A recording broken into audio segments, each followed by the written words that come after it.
Hello all, ఈరోజు నేను ఎంతో ఈజీగా టేస్టీగా హెల్దీగా పుదీనా పచ్చడి ఎలా చేసుకోవాలో చూపిస్తాను. మరి దానికోసం నేను 4 చిన్న కట్టల పుదీనా అనేది తీసుకున్నాను. ఇలా ఆకులు అనేది కట్ చేసి పెట్టుకున్నాను. మరి కావాల్సిన పదార్థాలు వచ్చేసి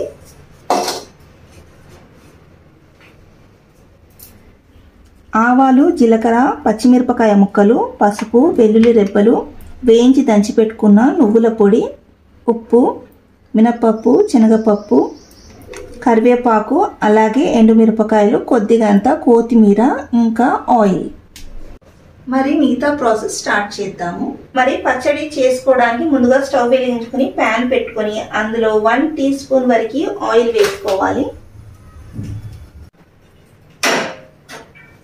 ఆయిల్ కాస్త వేడయ్యాక 10 నుంచి 12 వరకు ఎండుమిరపకాయలను వేయించుకోవాలి.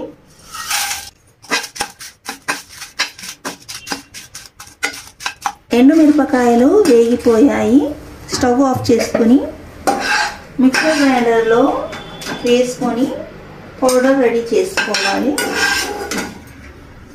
ముందుగా వేయించుకున్న ఎండుమిరపకాయలను వేసుకొని అందులో 5 వెల్లుల్లి రెబ్బలు, అలాగే 1 స్పూన్ జీలకర్ర, అలాగే సాల్ట్, వేయించి దంచి పెట్టుకున్న నువ్వుల పొడి. ఇప్పుడు వీటన్నిటిని గ్రైండ్ చేసుకోవాలి.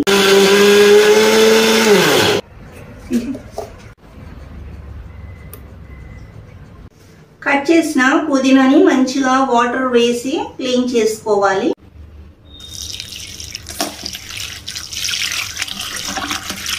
ఒకటికి 2 సార్లు మంచిగా వాటర్లో కడగాలి.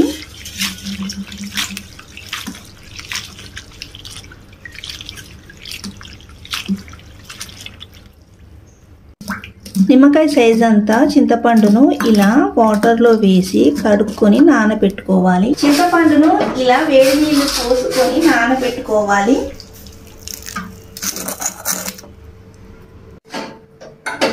స్టవ్ ఆన్ చేసుకొని ప్యాన్ లో 1 టేబుల్ స్పూన్ వరకు ఆయిల్ పోసుకోవాలి.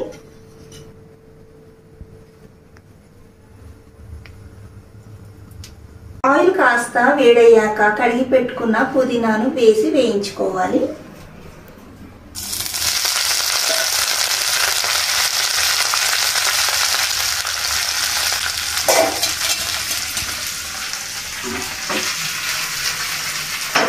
పుదీనా కాస్త దగ్గర పడేంత వరకు ఫ్రై చేసుకోవాలి.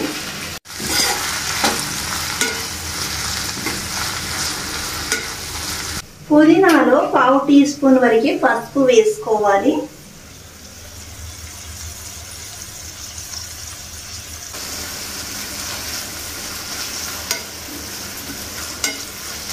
ఇలా పుదీనా సగం మగ్గిన తర్వాత అందులో నానబెట్టి పెట్టుకున్న చింతపండు వేసుకోవాలి.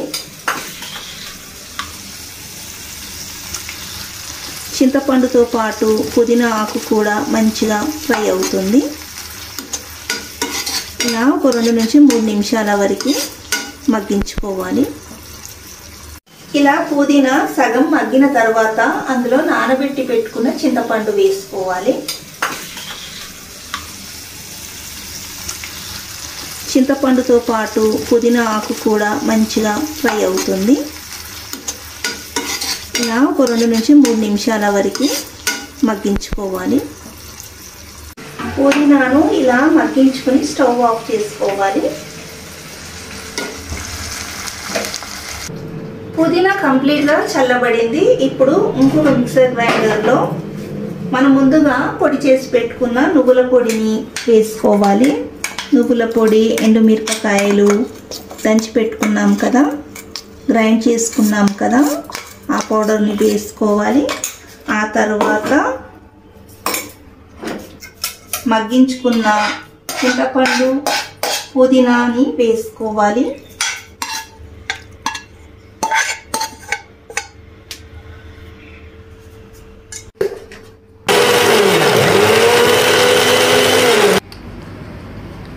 పచ్చడి మరి గట్టిగా ఉంటే చింతపండు నానబెట్టిన వాటర్ కాస్తంత పోసుకొని గ్రైండ్ చేసుకోవాలి. మరి ఫైన్ పేస్ట్లా కాకుండా ఈ విధంగా గ్రైండ్ చేసుకోవాలి. ముందుగానే అన్నిటితో పాటు కాస్తంత కొత్తిమీరను కూడా వేసి గ్రైండ్ చేసుకోవాలి. నేను ముందుగా వేయడం మర్చిపోయాను, ఇప్పుడు యాడ్ చేస్తున్నాను. ఇలా కొత్తిమీరను వేసుకొని గ్రైండ్ చేసుకోవాలి.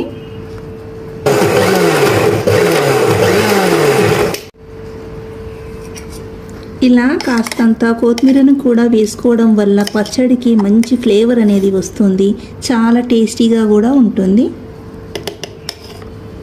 ఇప్పుడు పచ్చడిలోకి పోపు పెట్టుకుందాము. స్టవ్ ఆన్ చేసుకొని ప్యాన్లో 1 టేబుల్ స్పూన్ వరకు ఆయిల్ వేసుకోవాలి. ఆయిల్ వేడయ్యాక అందులో 1/2 టీ స్పూన్ వరకు ఆవాలు వేసుకోవాలి.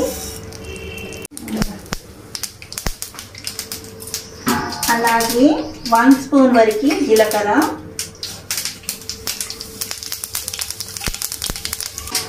ఆవాలు జీలకర్ర కాస్త ఫ్రై అయ్యాక అందులో 3 పచ్చిమిరపకాయ ముక్కలు వేసుకోవాలి.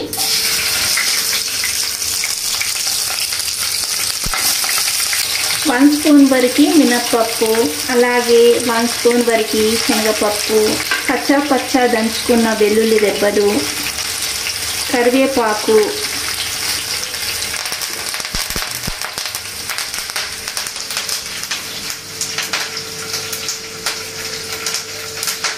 అంతా బాగా ఫ్రై చేసుకోవాలి.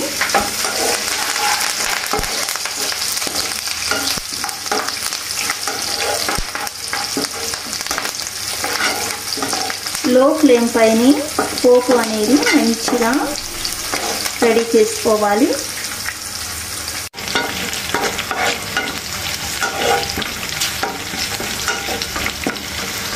అలాగే ఇందులో చిటికెడు పసుపు కూడా వేసుకొని పోపుని మంచిగా ఫ్రై చేసుకోవాలి.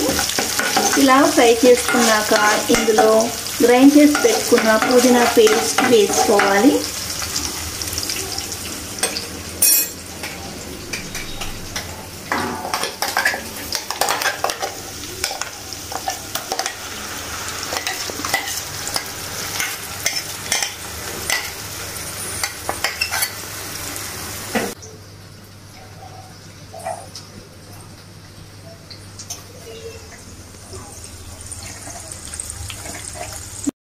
ఇందాక నువ్వులు ఎండుమిరపకాయలు గ్రైండ్ చేసుకున్నప్పుడు సాల్ట్ యాడ్ చేసుకున్నాం కదా, మరి పచ్చడిలో ఇంకాస్త ఉప్పు పడుతుందేమో చెక్ చేసుకొని ఇప్పుడు ఇంకా కొంచెం అంత సాల్ట్ అనేది యాడ్ చేశాను. పచ్చడిని ఇలా నూనెలో 2 నిమిషాల వరకు ఫ్రై చేసుకోవాలి. ఇలా ఫ్రై చేయడం వల్ల పచ్చడి అనేది 2-3 రోజులు నిల్వ ఉంటుంది. మరి ఈ పుదీనా పచ్చడి పుల్కాలోకి, చపాతీలోకి, అలాగే హాట్ రైస్లోకి చాలా బాగుంటుంది. తప్పకుండా ట్రై చేయండి.